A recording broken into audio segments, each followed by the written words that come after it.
The voice of Africa has always been a fragile flame, flickering against the winds of power. When Thomas Sankara dared to speak of sovereignty, his light was extinguished. When Patrice Lumumba called for dignity, he was silenced.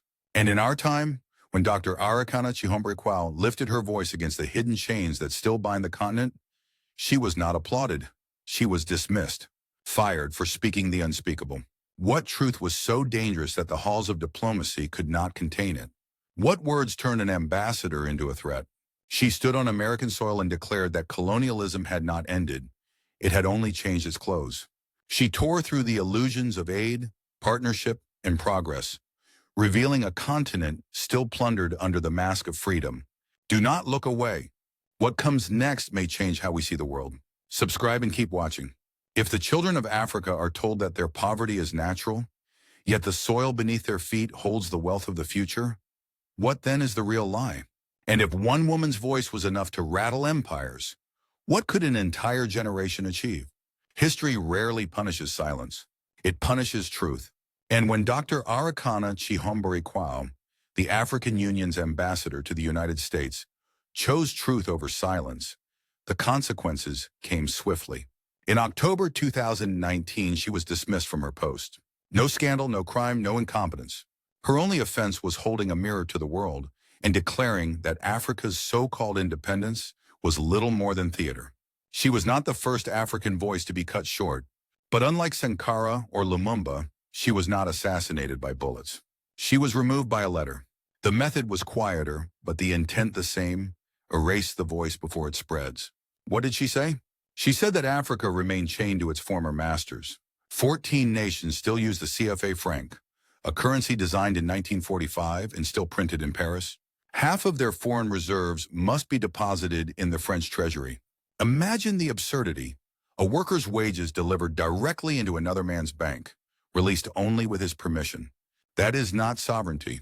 That is financial slavery dressed in the suit of economics. She said that uranium extracted in Niger keeps French cities illuminated, while Nigerian homes remain in darkness. She said oil from Nigeria fuels European cars, even as Nigerians queue at petrol stations. She said cobalt mined in the Democratic Republic of Congo powers the smartphones and electric cars of the West, while Congolese children still walk barefoot to schools without electricity. This is not progress. This is plunder in polite packaging. And she was right. The system was designed that way. From the end of the Second World War, Europe's recovery was bankrolled by African resources. Yet textbooks spoke only of Marshall Plans and European resilience. The truth spoken too loudly would have rewritten history. That is why her words were intolerable. She reminded audiences that even education was a tool of control. France demanded that its former colonies teach in French, regardless of the people's will. Military alliances were restricted. Armies could only be trained by French officers. Weapons could only be purchased from France. Allegiances in times of war were pledged not to the nation itself, but to Paris. Independence was a flag raised high, while the leash remained tight. The bitter irony is that Dr. Arikana was not shouting in the streets. She was speaking as the official face of Africa to Washington, a role expected to shake hands, smile for photographs, and never disturb the choreography of diplomacy. But she picked up the microphone and shattered the script. And for that, she was fired. Quietly, efficiently, as if her removal would erase the truth. But truth does not vanish with one dismissal. It lingers, it spreads, it unsettles.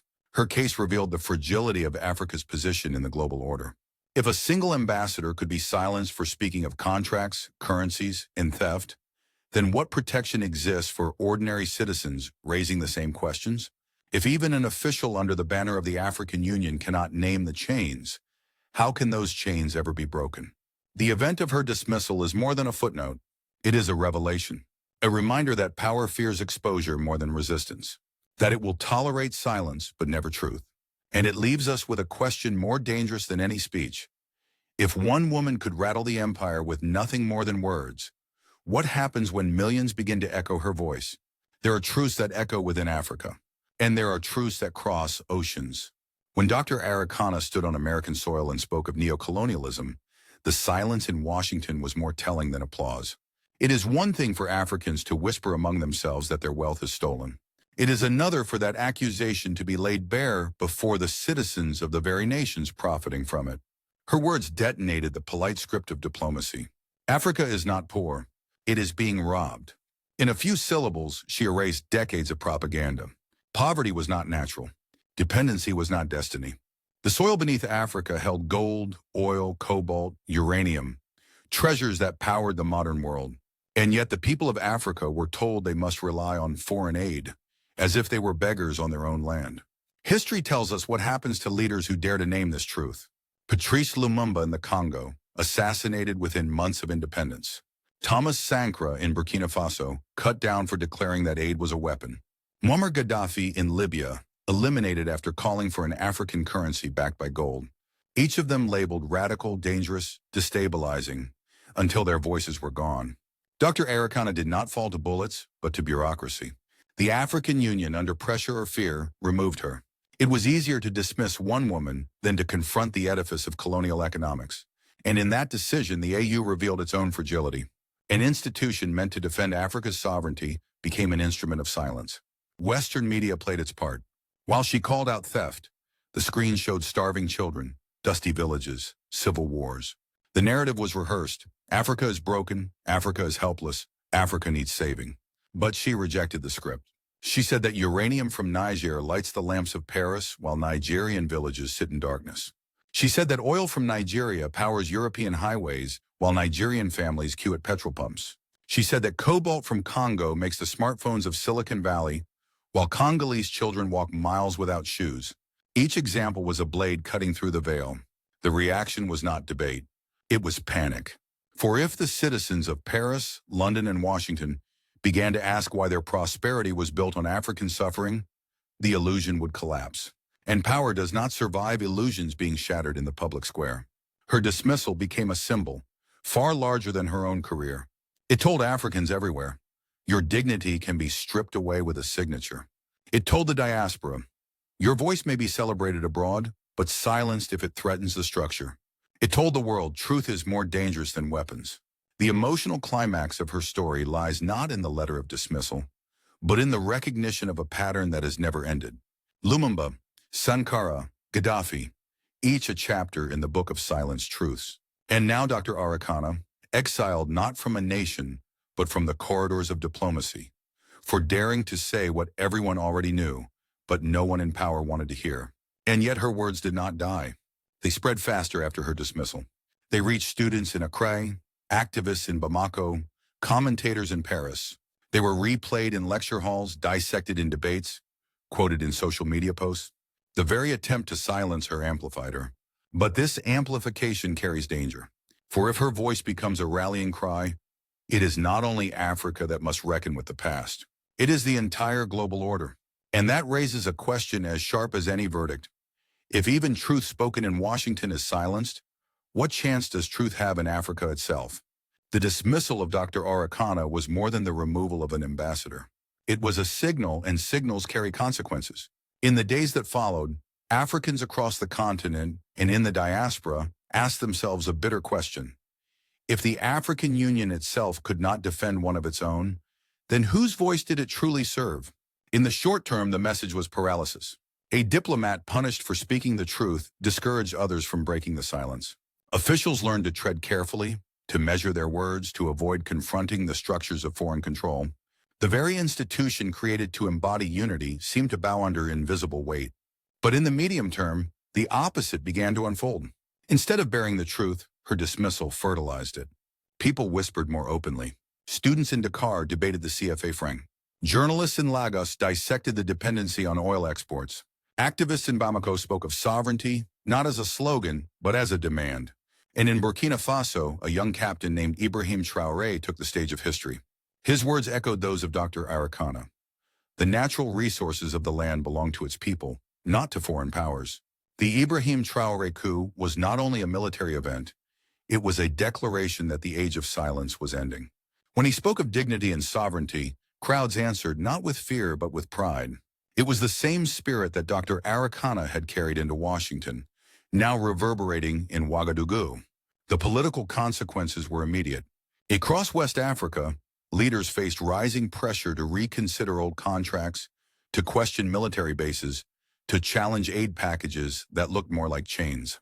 Niger expelled foreign troops. Mali distanced itself from Western alliances. Burkina Faso declared its intention to break free from dependency. One woman's dismissal had become a spark in a wider fire.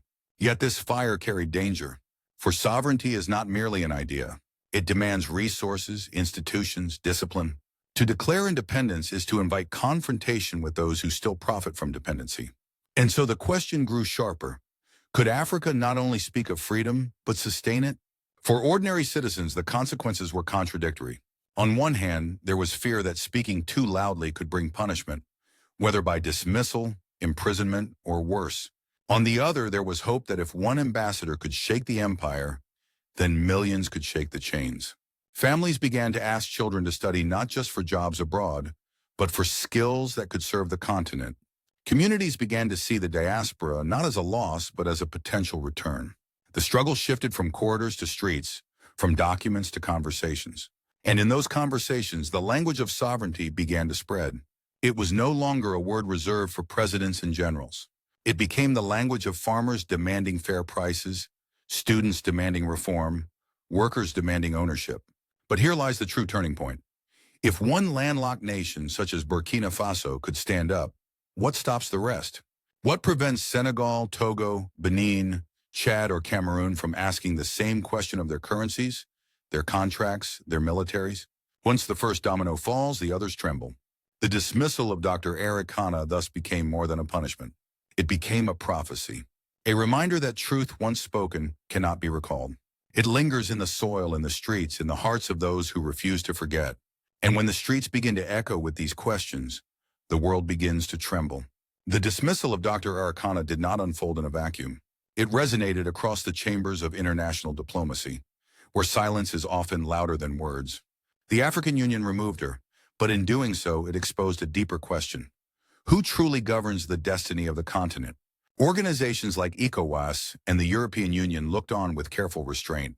Officially, there were statements about stability, partnership, cooperation. Unofficially, the message was clear. Challenging the structures of financial control is not tolerated. To the United States and France, her removal was convenient. A voice that named the chains had been muted before it could inspire a wider revolt. Yet the irony is painful. Africa makes up more than a quarter of the membership of the United Nations. 54 nations under a single flag. And yet not one of them holds a permanent seat on the Security Council. The five who do, the United States, the United Kingdom, France, Russia, and China, wield the veto. If 54 African states vote no, but one of those five says yes, Africa loses. It is not democracy. It is hierarchy carved into law. Dr. Arikana called the UN a rigged game, and the evidence is undeniable. Africa supplies the peacekeepers, the battlegrounds, the resources, the soldiers, and too often the victims. But when decisions of war and peace are made, Africa is locked outside the room. It is the courtroom where Africa is always the defendant, but never the judge. This structural exclusion fuels the anger of new generations. It is no coincidence that the Burkina Faso revolution gained momentum at the same time as voices like hers were silenced. People began to connect the dots. International organizations that claim to protect justice too often preserve inequality. And if this is the system in which Africa is expected to remain silent, the question arises, if Africa remains voiceless in the halls of power, how long before the streets speak for it? The story of Dr. Arikana is not only about the past or the present. It is a compass pointing towards the future. For Africa now stands at a crossroad. One path leads back into the familiar corridors of dependency, aid packages, unfair contracts, currencies printed abroad. The other path, still narrow and uncertain, leads towards true sovereignty. The risks of the second path are undeniable. Breaking away from old structures invites pressure, sanctions, even destabilization. Nations that attempt it may find themselves isolated, their leaders branded as radicals, their economies targeted. History has shown this repeatedly, and yet the cost of remaining silent is greater. To stay chained is to accept that the next generation will inherit the same humiliation as the last. But there is also opportunity.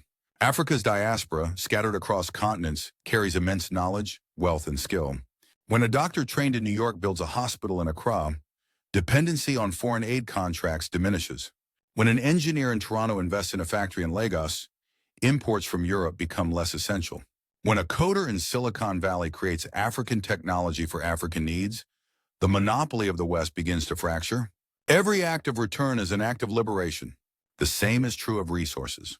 Imagine a world where cobalt is not shipped raw to foreign factories, but refined into batteries in Kinshasa. Where uranium is not exported cheaply, but fuels nuclear plants in Niamey. Where oil is not a crude export, but the foundation of African refineries. The transformation would not only reshape Africa, it would reshape the global order. For those who control resources also control the rhythm of the world economy. Dr. Arikana's dismissal may have been intended to silence. Instead, it has become a warning bell. The question is not whether Africa is rich. It is.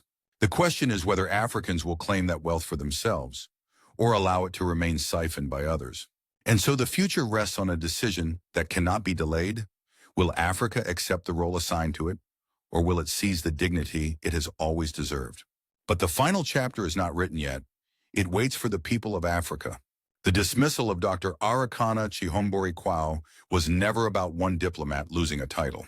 It was about power choosing silence over truth. Her voice dared to say that colonialism had not ended, that aid was a leash, that poverty was manufactured theft. For this, she was punished, not because she was wrong, but because she was right. The feeling her story evokes is layered. There is anger at the injustice of a system that still keeps Africa chained. There is sorrow for the leaders who came before her, Lumumba, Sankara, Gaddafi, who paid the ultimate price for speaking the same truth. And yet, above anger and sorrow, there is hope. Hope that words once spoken cannot be buried, and that the soil of Africa still carries seeds of sovereignty waiting to rise. The courage of one woman connects with the courage of nations. In Burkina Faso, the Ibrahim Traoré coup did not emerge from a void. It was part of the same current, the same refusal to remain silent. It stood as proof that truth, once voiced, spreads like fire through dry grass. And the Burkina Faso revolution, echoed in Niger and Mali, shows that silence is no longer guaranteed. The question now belongs to the people. Will Africa continue to accept its wealth being drained while its children are told they are poor? Or will it claim the dignity that has always been its birthright? If this story resonates with your sense of justice, do not walk away. Subscribe, share, and let the voice of Africa be heard across the world. For in the end, the greatest fear of those who profit from Africa is not one woman's speech, nor one nation's rebellion. It is the awakening of a continent. And if the Ibrahim Traoré coup taught us anything, it is this. Once Africa begins to awaken, the world can never sleep the same again.